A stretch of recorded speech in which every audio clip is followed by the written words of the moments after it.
ഇത് പോറ്റിയിൽ ഒതുങ്ങില്ല. ഒരു പോറ്റി മാത്രം വിചാരിച്ചാൽ ഇത്രയും തട്ടിപ്പുകൾ നടത്താൻ പറ്റില്ല. അപ്പോൾ പോറ്റി ഒരു ടൂളായിരുന്നുവെന്ന് അത് സത്യമാണെന്ന് ഇപ്പോൾ തെളിഞ്ഞിരിക്കുകയാണ്. അന്ന് എന്തൊക്കെ ന്യായീകരണങ്ങളാണ് വന്നത്? ഈ ഉണ്ണികൃഷ്ണൻ പോറ്റി എന്ന കള്ളനെ ഞങ്ങൾ പിടികൂടി, ഇനി ഉണ്ണികൃഷ്ണൻ പോറ്റിയെ ഇങ്ങോട്ട് അടുപ്പിക്കുകയില്ല. പ്രശാന്ത് എന്തെല്ലാം വീരവാദങ്ങളാണ് അന്ന് ഉന്നയിച്ചത്. എന്നിട്ട് അവസാനം ഈ സ്വർണ്ണപ്പാളികൾ എത്തിയത് എവിടെയായിരുന്നു? ഈ പ്രശാന്ത് തന്നെ എത്തിച്ചു കൊടുത്തത് ആരുടെ കയ്യിലായിരുന്നു? ഈ പോറ്റിയുടെ കൈകളിലേക്കാണ് എത്തിച്ചു കൊടുത്തത്. എന്ത് ആളുകളെ മണ്ടന്മാരാക്കുന്ന വാദങ്ങളാണ്. ഇപ്പോഴും പ്രശാന്ത് അത് തന്നെയാണ് പറഞ്ഞുകൊണ്ടിരിക്കുന്നത്. ഇപ്പോൾ ഏറ്റവും ഒടുവിൽ അദ്ദേഹം തിരുവിതാംകൂർ ദേവസ്വം ബോർഡ് പ്രസിഡന്റ് പദവിയിൽ നിന്ന് ഇറങ്ങിപ്പോകുന്ന സമയത്തും അതേ കാര്യങ്ങൾ തന്നെ ആവർത്തിച്ചുകൊണ്ടിരിക്കുകയാണ്. ആര് വിശ്വസിക്കാനാണ് ഇത്തരത്തിലുള്ള പൊള്ളയായ ന്യായങ്ങൾ? ശ്രീ അഡ്വക്കേറ്റ് ബൽദേവ്, ഇതിപ്പോൾ കള്ളന്മാരെ തന്നെ കാവലേൽപ്പിക്കുകയായിരുന്നു ശബരിമലയുടെ ഇടത് സർക്കാർ. അല്ലേ, ഇത് ഫിസിക്സിലൊരു ടൈമുണ്ട്, ആർട്ടിഫിഷ്യൽ ട്രാൻസ്പ്ലാന്റേഷൻ.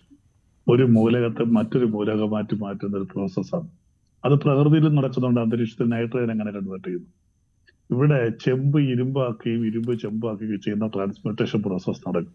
അത് പക്ഷേ ഇന്നുവരെ സയൻസ് കണ്ടുപിടിച്ചിട്ടില്ല. ചെമ്പിനെ ഇരുമ്പാക്കുന്നതെന്നും ശാസ്ത്രജ്ഞന്മാർ കണ്ടുപിടിച്ചിട്ടില്ല. അപ്പൊ ഇതൊരു പക്ഷേ അപ്പൊ പ്രശാന്തിനും നമുക്ക് എല്ലാവർക്കും കൂടെ ഒരു അവാർഡ് കൊടുക്കാൻ പറ്റും. ഇങ്ങനെയുള്ള നൊബൽ സമ്മാനം ഫിസിക്സിലുള്ള ഇങ്ങനെ ചെമ്പ് ഇരുമ്പാക്കുന്ന ഒരു വിദ്യ, അല്ലെങ്കിൽ ഇരുമ്പ് ചെമ്പാക്കുന്ന വിദ്യ. പക്ഷെ ഇവിടെ ഒരു കാര്യം വ്യക്തമാണ്. ഈ ശബരിമല ഭരണസമിതി എന്ന് പറയുന്നത് മറ്റ് ബോർഡുകളിൽ നിന്നും വ്യത്യസ്തമാണ്.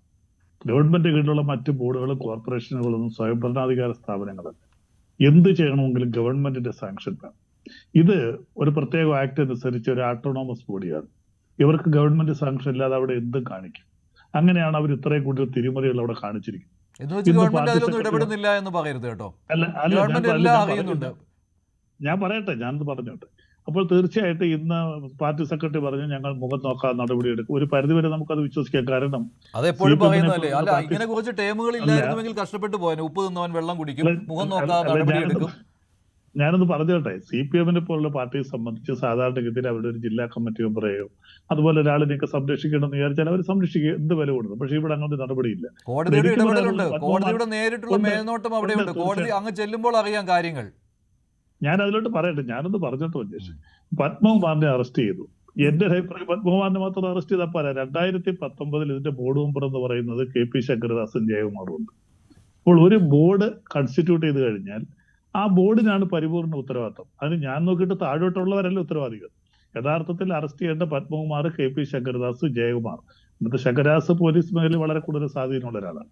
അപ്പം ഈ 3 പേരാണ് അന്നത്തെ യഥാർത്ഥ ഭരണസമിതി. അതിനുശേഷം 2024 വരുമ്പോൾ അവരെ സംരക്ഷിക്കാൻ ഒരു ശ്രമം നടന്നു. അതും നമ്മുടെ നിയമപരമായ തെറ്റാണ്. യഥാർത്ഥത്തിൽ ഏതെങ്കിലും ഒരു കേസിലെ പ്രതിയെ സംരക്ഷിക്കുന്നതും ആ പ്രതിക്ക് സംരക്ഷണം നൽകുന്നതും നമ്മുടെ ഭരണഘടന അനുസരിച്ച്, നിയമ സംഹിതകൾ അനുസരിച്ച് തെറ്റാണ്. അപ്പോൾ 2024 ബോർഡ് മെമ്പർമാരും അതിനകത്ത് പ്രതിസ്ഥാനത്തേക്ക് വരും. അപ്പോൾ അറസ്റ്റ് ഈ 6ലോ 7ലോ നിൽക്കില്ല. ഇത് സ്ഥിരം മറ്റ് ദേവസ്വം ബോർഡ് പ്രസിഡന്റുമാരോ ദേവസ്വം ബോർഡ് മെമ്പർമാരോ ഒക്കെ തീർച്ചയായിട്ടും ഈ അറസ്റ്റിന്റെ വലയത്തിൽ വരണം. അവർ ഇത്രയും അറസ്റ്റ് ചെയ്യണം. പക്ഷെ ഇതിനകത്തേക്ക് അറസ്റ്റ് ചെയ്യുമ്പോൾ ഒരു ചോദ്യം അവശേഷിക്കുന്നുണ്ട്. ഈ കൊണ്ടുപോയി കളഞ്ഞിരിക്കുന്ന ഈ സ്വർണ്ണമൊക്കെ എന്ത് ചെയ്തു? അതാണ് എപ്പോഴും മോഷണം അല്ലെങ്കിൽ ചീറ്റിംഗ് ഇതൊക്കെ നടന്നു കഴിഞ്ഞാൽ കോടതിയിൽ വരുമ്പോൾ അതിന് എവിഡൻസ് ആക്ട് അനുസരിച്ച് റിക്കവറി ഉണ്ടായിരിക്കണം. ഒരാളിന് ഞാൻ ഇരുമ്പ് കമ്പി കൊണ്ട് അടിച്ചു എന്ന് പറഞ്ഞ് കോടതിയിൽ കേസ് വന്നാൽ ആ ഇരുമ്പ് കമ്പി റിക്കവർ ചെയ്തില്ലെങ്കിൽ ആ പ്രതി ഊരിപ്പോകും. അവർ ഒറ്റ കാര്യം കൊണ്ട് മാത്രം പ്രതി രക്ഷപ്പെടും. അതല്ലേ പോലീസുകാർ കൃത്രിമമായിട്ട് എസ്കത്തിയൊക്കെ ഉണ്ടായി കോടതിയിൽ കൊണ്ടുവച്ചത്. അപ്പൊ ഇവിടെ ഇത്രയും സ്വർണം മോഷണം പോയിട്ടുണ്ടെങ്കിൽ 1 ഗ്രാം അല്ലെങ്കിൽ 1 കിലോ അല്ലെങ്കിൽ 4 കിലോ എത്ര ആയിക്കോട്ടെ, നമുക്ക് തർക്കം വ്യക്തമായിട്ട് അതിന് തെളിവ് വന്നിട്ടില്ല. ഇത്രയും സ്വർണം റിക്കവർ ചെയ്തിട്ടുണ്ടായിട്ടുണ്ട്. ആ റിക്കവറിയോട് അത് മാത്രമല്ല, നിയമപരമായി പറഞ്ഞാൽ 27 റിക്കവറി എന്ന് പറയും. പ്രതിയെ കൊണ്ടുപോയി പ്രതി കാണിച്ചു തന്ന വഴിയിലൂടെ പോയി പോലീസ് റിക്കവർ ചെയ്യുന്നതാണ് യഥാർത്ഥത്തിൽ കോടതിയിൽ വരുന്ന റിക്കവറി എന്ന് പറയുന്നത്. അല്ല വാദി കാണിച്ചു കൊടുത്താൽ പോരാ. അതിലേക്കൊക്കെ എത്തിയിട്ടില്ലല്ലോ. അതിലേക്ക് എത്തുമെന്ന് പ്രതീക്ഷിക്കാം. പക്ഷേ ഈ സ്വർണ്ണമൊക്കെ എവിടെ പോയി എന്നുള്ളത് ഇപ്പോഴും നിഗൂഢതയാണ്. വാതിലിന്റെ കാര്യത്തിൽ ഇപ്പോഴൊരു കൃത്യത വന്നിട്ടില്ല. ശ്രീ പണിക്കർ, ഇക്കാര്യത്തിൽ സർക്കാരിന്റെ ഇപ്പോൾ അന്നത്തെ മന്ത്രിമാർ കുറ്റക്കാരാണ്, അവരും ഇത് അന്വേഷണ പരിധിയിലേക്ക് വരണം എന്നുള്ള ആവശ്യമൊക്കെ വരുന്നുണ്ട്. അതിനോട് താങ്കൾ യോജിക്കുന്നുണ്ടോ? ഇപ്പോൾ കടകംപള്ളി അക്കാലത്തുണ്ടായിരുന്ന മന്ത്രിയാണ്. ഏറ്റവും ഒടുവിൽ ഇപ്പോൾ വാസവൻ ആ പദവിയിൽ ഇരിക്കുന്നു. അവർക്ക് ഇതിൽ പങ്കാളിത്തമുണ്ട് എന്ന രീതിയിലുള്ള അത് ആരോപണങ്ങൾ മാത്രമാണല്ലോ അല്ലേ? മഞ്ജുഷ്, അത് കേവല ആരോപണം എന്ന രീതിയിലത്തേക്ക് മാത്രം നമുക്കിതിനെ കാണാനായിട്ട് കഴിയില്ല. കാരണം എന്താണെന്ന് വെച്ചാൽ ശബരിമലയുമായി ബന്ധപ്പെട്ട് അവിടുത്തെ ഏറ്റവും പ്രധാനപ്പെട്ട അസറ്റുകൾ മുഴുവനും ശ്രീകോവിലുമായി ബന്ധപ്പെട്ടതാണ്. അപ്പൊ ശ്രീകോവിലിനെ പൊതിഞ്ഞിരിക്കുന്ന അവിടെയുള്ള ദ്വാരപാലകരുടെ പാളികളാണെങ്കിലും കട്ടളയുടെ പാളികളാണെന്നുണ്ടെങ്കിലും പിന്നെ വാതിലിന്റെ തന്നെ പാളികളാണെങ്കിലും മറ്റവിടെയുള്ള പാളികളാണെങ്കിലും ഒക്കെ തന്നെ എല്ലാവരും എപ്പോഴും കാണുന്ന ഈ ഭാഗങ്ങളെ അവിടെ നിന്ന് നീക്കി അത് കച്ചവടം ചെയ്യണമെന്ന് തീരുമാനിക്കുന്നുണ്ടെങ്കിൽ അത് ചെറിയ പ്ലേയേഴ്സ് എന്നാണ് ഈ സ്മോൾ ഫിഷസ് എന്നൊക്കെ പറയുന്ന ആൾക്കാർ ചെയ്താൽ, അവർ മാത്രം വിചാരിച്ചാൽ പുൾ ഓഫ് ചെയ്യാൻ പറ്റുന്ന ഒരു കാര്യമാണെന്ന് ഞാൻ കരുതുന്നില്ല. രണ്ട്, നേരത്തെ ഈ പറഞ്ഞതുപോലെ ഒരു 10 ഗ്രാം സ്വർണം അല്ലെങ്കിൽ 2 കിലോ സ്വർണം, ആ സ്വർണത്തിന്റെ മതിപ്പ് വില എത്രയാണെന്ന് വെച്ചാൽ അത്രയും കിട്ടിയാൽ മതിയോ? അതല്ല എന്ന് ഈ വിൽക്കുന്ന ആൾക്കാർക്കും അറിയാം. അപ്പൊ അങ്ങനെയാണെങ്കിൽ ഇതിന് വിശ്വാസപരമായിട്ടുള്ള ഒരു മൂല്യമുണ്ട്. ആ മൂല്യം ആണ് ഇതിന്റെ ഈ യഥാർത്ഥ വില എന്ന് അറിയാവുന്ന ആൾക്കാരാണ് എങ്കിൽ അത് ഈ കേവലം ഈ ഉദ്യോഗസ്ഥർ മാത്രമാവില്ല, അല്ലെങ്കിൽ ദേശത്തിന്റെ ബോർഡിലുള്ള ആൾക്കാരോ അതിന്റെ ഭരണസമിതിയിലുള്ള ആൾക്കാരോ മാത്രമാവില്ല.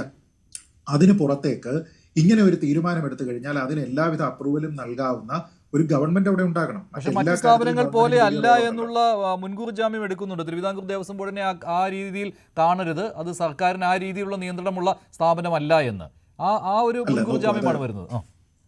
അല്ല, അത് കേവലം ഇങ്ങനെ ഒരു പ്രശ്നം ഉണ്ടാകുന്ന സമയത്ത് പറയുന്നില്ല. ഇപ്പൊ പത്മകുമാറിനെ നോബൽ സമ്മാനമായിരുന്നു കിട്ടിയിരുന്നെങ്കിൽ ഇവരെന്ത് പറഞ്ഞേനെ? അതാ നോക്കൂ, ഞങ്ങളെല്ലാവരും കൂടി അദ്ദേഹത്തിന് വാങ്ങിക്കൊടുത്താണ്, അദ്ദേഹം ഞങ്ങളുടെ ആളായതുകൊണ്ടാണ് എന്ന് പറഞ്ഞ് ക്രെഡിറ്റ് അടിക്കുമായിരുന്നു. മാത്രമല്ല കഴിഞ്ഞ തവണ ശബരിമലയിൽ ഒരു പ്രശ്നവുമില്ലാതെ തീർത്ഥാടന കാലം കഴിഞ്ഞപ്പോൾ അതിന്റെ ക്രെഡിറ്റ് അടിച്ചത് സംസ്ഥാന സർക്കാരാണ്.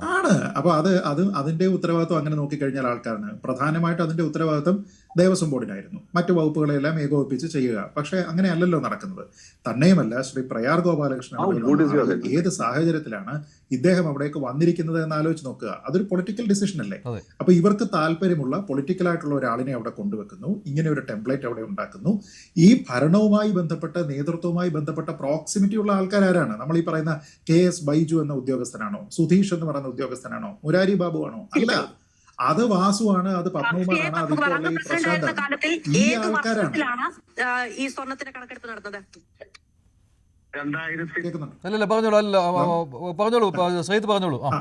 അല്ല, ഞാൻ പറയുന്നത് ഇപ്പോ ശ്രീ രാജു എബ്രഹാമിന്റെ ഒരു സ്റ്റേറ്റ്മെന്റ് വന്നു. എന്താ അദ്ദേഹം പറഞ്ഞിരിക്കുന്നത്? അദ്ദേഹം പാർട്ടിയുടെ ആളാണ്, പത്തനംതിട്ട ജില്ലാ സെക്രട്ടറിയാണ്, നമുക്കറിയാമല്ലോ. അദ്ദേഹം പറഞ്ഞ എന്താ? മുഖം നോക്കാതെ നടപടി എടുക്കാനായിട്ട് മുഖ്യമന്ത്രി പറഞ്ഞിട്ടുണ്ടെന്നാണ്. ഞാൻ പറഞ്ഞത് മുഖ്യമന്ത്രി ഇന്നലെയോ മിനിഞ്ഞാന്നോ ആണോ ഈ സ്വർണ്ണക്കൊള്ളയെ പറ്റി അറിഞ്ഞത്? ഞാൻ പറഞ്ഞത് നിങ്ങൾക്ക് സർക്കാരിന്റെ ഭാഗമായിട്ട് ഈ കാര്യങ്ങളെ നോക്കുന്നതിന് വേണ്ടിയിട്ട് ഒരു മന്ത്രി ഉണ്ട് എങ്കിൽ, ഇപ്പൊ കഴിഞ്ഞ ദിവസം തിരക്കിനെ നിയന്ത്രിക്കാൻ കഴിയാത്തതിന്റെ കാരണമായിട്ട് പറഞ്ഞിരുന്നത് എന്താണ്? പെരുമാറ്റച്ചട്ടം നിലനിൽക്കുന്നത് കൊണ്ട് മന്ത്രിക്ക് എവിടെ പോകാൻ പറ്റില്ല എന്ന് വെച്ചാൽ മന്ത്രി പോയിട്ട് വേണം ഈ കാര്യങ്ങളെല്ലാം ശരിയാക്കാനെന്നല്ലേ? അപ്പൊ ശബരിമലയുമായി ബന്ധപ്പെട്ട എല്ലാ കാര്യത്തിലും അതിനൊരു വകുപ്പുണ്ട്, ആ വകുപ്പ് കൈകാര്യം ചെയ്യുന്ന മന്ത്രിയുണ്ട്. അങ്ങനെയുള്ള മന്ത്രിമാർക്കാണ് ഈ കാര്യത്തിലെല്ലാം തീർപ്പ് കൽപ്പിക്കാനുള്ളത് എങ്കിൽ അവിടെ നടന്നിരിക്കുന്ന കൊള്ളരുതായ്മകളുടെ ഉത്തരവാദിത്വവും മന്ത്രിമാർക്കുണ്ട്. തന്ത്രി അറിയാതെ എന്തെങ്കിലും സംഭവിക്കുക എന്നുള്ള മറ്റൊരു മുൻകൂർ ജാമ്യം, തന്ത്രി അറിയാതെ എന്തെങ്കിലും സംഭവിക്കുക എന്നുള്ളത് അതും ഒരു ന്യായീകരണമാണല്ലോ. അല്ല, ഇതിലെ ഡിസിഷൻ അത് ന്യായീകരണം മാത്രമാണ്. കാരണം ഇതിലെ ഡിസിഷൻ മേക്കിംഗ് അതോറിറ്റിമാരുടെ ഗണത്തിലേക്ക് തന്ത്രി വരുന്നതേ ഇല്ല. കാരണം തന്ത്രി അവിടെ പറഞ്ഞു കഴിഞ്ഞാൽ അവിടെ ഒരു കാര്യവും നടക്കില്ല. വിശ്വാസപരമായിട്ടുള്ള കാര്യങ്ങളുടെ കസ്റ്റോഡിയനാണ് തന്ത്രി. തന്ത്രിയെ കൊണ്ട് വേണമെങ്കിൽ എന്ത് ചെയ്യാം? തന്ത്രി വന്ന് ഇവിടെ ഒന്ന് നോക്കിയേ, ഇവിടെ കുറച്ച് സ്വർണം പോയിട്ടില്ലേ, ഇവിടെ കുറച്ച് ചെമ്പ് തെളിഞ്ഞിട്ടില്ലേ, ഇവിടെ കുറച്ച് അറ്റകുറ്റപ്പണി വേണ്ടേ എന്ന് ചോദിച്ചു കഴിയുമ്പോഴത്തേക്ക് വേണം, ഇവിടെ പ്രശ്നമുണ്ട്